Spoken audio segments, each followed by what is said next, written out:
Hi everyone, আসসালামু আলাইকুম। Mrs সরকার family YouTube channel থেকে সবাইকে জানাচ্ছি অনেক শুভেচ্ছা স্বাগতম। বন্ধুরা, চলে আসছি নতুন আরেকটি রেসিপি ব্লগ নিয়ে।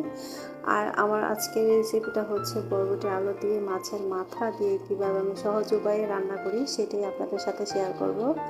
আর খুব সহজভাবেই আমি শেয়ার করব। অবশ্যই আপনারা আমার রেসিপিটা শুরু থেকে একদম শেষ পর্যন্ত দেখবেন, তাহলে বুঝতে পারবেন। যারা নতুন আছেন তাদেরকে বলছি, আর যারা পুরাতন আছেন তারা তো আলহামদুলিল্লাহ সব কিছুই পারেন।